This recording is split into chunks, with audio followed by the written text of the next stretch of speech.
புது கட்சி ஆரம்பிச்சவங்க பேப்பர்ல எழுதி வச்சுட்டு சத்தமா ஆக்ரோஷமா தப்பு தப்பா பேசி பேப்பர்ல இருக்கிறதையெல்லாம் மறந்து அப்படி பேசணும்னு அவசியம் கிடையாது. நம்ம கத்தி பேச வேண்டாங்க, உண்மையை பேசினா போதும். மேடையில் மேடம் திவ்யா சத்யராஜ் அவர்களே, புது கட்சி ஆரம்பிச்சு பேப்பரை பார்த்து படித்து அதையும் தப்பாக படித்து கத்தி பேசுகிறவங்களாம் உண்மையை பேசுகிறவங்க ஆயிடுந்தேன்னு சொல்லிட்டு நீங்கள் எங்கள் தளபதி விஜயை பார்த்தா சொல்கிறீங்க நல்லாவே தெரியுது.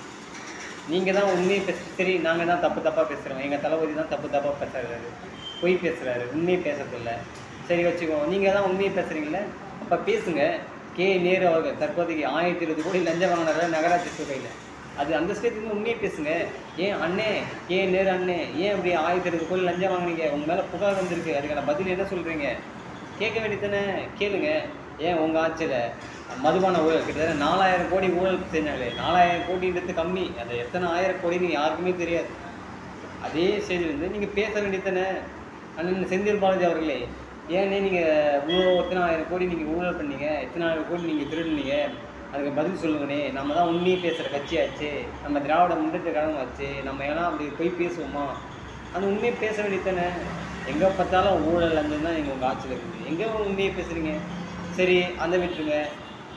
சென்னையில் 4000 கோடி போயிடுச்சு, மழையாக போயிடுச்சு 4000 கோடி.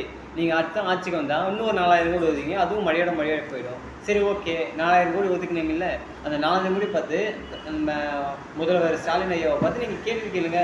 ஐயா 4000 கோடி ஒதுக்குனீங்க, எங்கே வேலை பார்த்துருக்கீங்க, எல்லாம் மழையாக போயிடுச்சு சொல்கிறாங்க, உண்மையா என்னென்ன உண்மையை பேசுங்க. நீங்கள் தான் உண்மையை பேசுகிறீங்களாச்சு. நாங்கள் போய் பேசுகிறோம், நாங்கள் தப்பாக படிக்கிறோம், பார்த்து படிக்க கூட தெரில, எங்களை பார்த்து சொல்கிறீங்க. நீங்கள் உண்மையை பேசுகிறவங்க நீங்கள் சொல்லுங்கள்.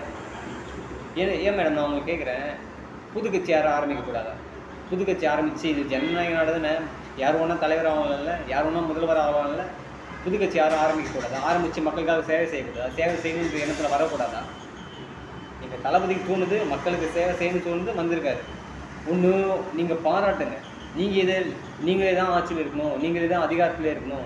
ஏன் உங்கள் அதிகாரத்தை தான் விட்டு கொடுங்க, ஒரு முறை விட்டு கொடுங்க, புதுசாக ஆட்சி வரட்டும். ஏன் வந்தால் நீங்கள் பண்ணுற தப்பெல்லாம் தெரிஞ்சுருந்ததுனாலையா, நீங்கள் பண்ணுற தவறுகள்லாம் கண்டுபிடிச்சிடவங்கிறதுனாலையா, நீங்கள் பண்ணுற ஊழல் லஞ்சம் திருட்டு எல்லாத்தையும் கண்டுபிடிச்சி மக்களுக்கு வெளிப்படுத்திடுவாங்கிறதுனாலையா?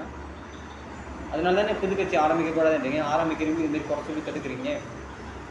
என்ன சொல்கிறீங்க? ஆபாசமாக பேசுறது. நாங்கள் யாரையுமே ஆபாசமாக பேசலை. தமிழக வெற்றி யாருமே ஆபாசமாக பேச மாட்டாங்க.